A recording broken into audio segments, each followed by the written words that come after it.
त्या ठिकाणी जी काही घटना झाली त्याबद्दल मी पहिला दिलगिरी व्यक्त करतो आणि मी ठासून सांगतो या ठिकाणी का मी महिला डॉक्टरवर हात उचललेला नाही।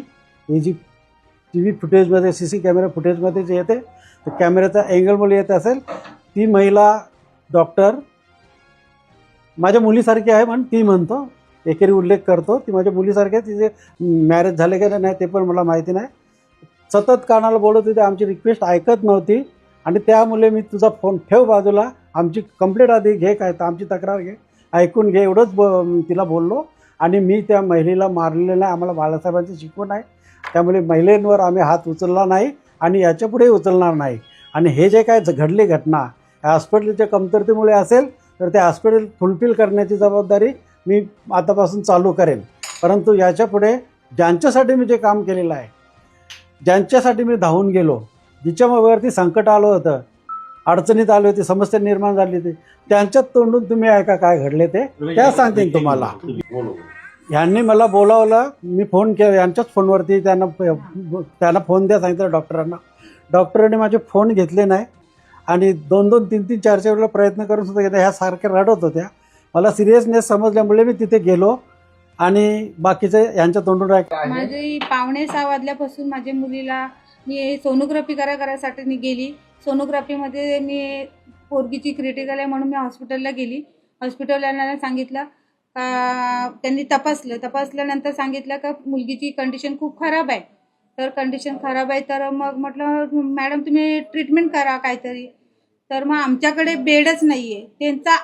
आम्ही जसं 6 वाजल्यापासून आम्ही तिथे जेव्हा गेलोय तेव्हापासून त्यांनी एकच टप्पा धरलेला, तुम्ही सायनला घेऊन जा, इथे बेड नाहीये, ऑक्सिजन लेवल नाहीये, तुम्ही सायनला। मी रिक्वेस्ट केली, त्यांना पाया पडलं का मॅडम आमची कॅपॅसिटी नाहीये तेवढी, बाहेर आम्ही प्रायव्हेटमध्ये पण जाऊ शकत नाही आणि सायनला पूर्ण सायन डुबलेलं आहे, 4-5 घंटे जाणार आणि तोपर्यंत माझ्या मुलीचं काय झालं असतं तर आम्ही काय करू शकतो मॅडम, तुम्हीच सांगा। आम्ही डॉक्टरांना आम्ही देव मानतोय, तुम्ही देवासारखे, तर तुम्ही आम्हाला काय पर्याय सांगा आम्हाला। तुम्ही 6 वाजल्यापासून ते 9 वाजेपर्यंत माझ्या पोरगीला तडपडत ठेवली त्या लोकांनी, पण त्यांनी काय ट्रीटमेंट पण केली नाही आणि बेडच नाही म्हणून सांगितलं। म्हटलं एक नॉर्मल डिलिव्हरीची पेशंट होती, ठीक आहे म्हटलं आम्ही 1 तास थांबतो।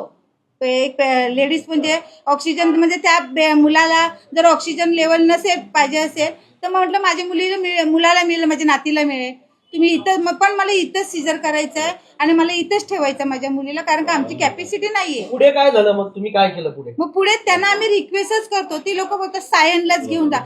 6 वाजल्यापासून ते 9 वाजेपर्यंत त्या लोकांनी एकच टप्पा ठेवला, तुम्ही इथेच काहीच नाही। नगरसेवक रमेश म्हात्रे यांना कॉल केला होता, काय नेमकं घडलं पुढे? नंतर मग मला त्यांनी पर्यायच नाही, ते नाहीच बोलायला लागले म्हणून मला फोन करायला लागले। मी दादांकडे खूप रडली, दादा असं बोलतात का सायनला घेऊन जा, पण सायन पूर्ण डुबले, तर आता मी मुलीला काय करू, माझी पुरीचा जीव मध्येच रस्त्यात काय झालं तर मी काय करू। तर मग दादा बोलले जी डॉक्टर असेल, मॅडम असतील, सर असतील त्यांना फोन द्या, ती लोक फोन पण घ्यायला तयार नाही। पण तुमचा आवाज आहे त्या ठिकाणी, तुम्ही स्पष्ट बोलताय की तुम्ही दादा खूप डेंजर आहेत, दादाच्या नादी लागू नका, आणि तुम्ही पण झटापटी करताय। नाही, झटापट नाही केलेलं आहे। दादांनी जेव्हा दादा त्या मॅडमशी बोलतायत दादा, तर त्या मॅडम ऐकायला तयार नव्हत्या, ती फोनवरतीच बोलत होत्या। तर दादाने केलं माझ्याशी बोला मॅडम, तुम्ही फोन नंतर बोला, मला CM मॅडमचा कुठला नंबर द्या, ते दादा बोलतायत त्यांच्याशी। दादा अश्लील शिवाय एका महिला डॉक्टरला देतात, त्या तुमच्या समोर देतात, हे योग्य वाटलं का तुम्हाला? योग्य नाही वाटलं, पण माझी मुलगी तडपडत होती ना, ते तुम्ही बघितलं नाही। माझ्या पोरीचा जीव गेला असं ते तुम्ही बघितलं ना। दादाने माझ्या मुलीला बघितलं, बेडवरती माझी मुलगी तडपडते, तुम्ही सायनला घेऊन जा दादा बोलताय। सायनला घेऊन जाण्याची परिस्थिती डॉक्टर नव्हती, आता कुठल्याही पद्धतीची सुविधा जी आहे त्या ठिकाणी नाहीये, आणि तुमचे दादा या ठिकाणचे नगरसेवक आहेत, 30 वर्ष नगरसेवक आहेत, तुम्ही स्वतः त्या ठिकाणी सांगतायत, मग एवढ्या वर्ष का सुविधा झाली नाही त्या हॉस्पिटलमध्ये? मग दादांनीच तर त्या ऑक्सिजन लेवलच्या पेट्या कोणी सुविधा केल्यात, दादांनीच आपल्या एकनाथ शिंदे सरांना, मग आपल्या याला त्या लोकांनी, त्यांनी दादांनीच रिक्वेस्ट केली म्हणून ते दादा पेट्या गेल्यात ना ऑक्सिजनच्या डिलिव्हरीचे। आता इकडे नेले, कल्याणला नेले दादांनी, मग शेवटी CM मॅडमला कुठला फोन केला आणि दादांनी हे करून मग ते कल्याणला का नेलं नाही, कल्याणला पण होतं की ना, मग सायनच का तुम्ही धरलं, मला एवढं सांगा, सायनच का पकडलं?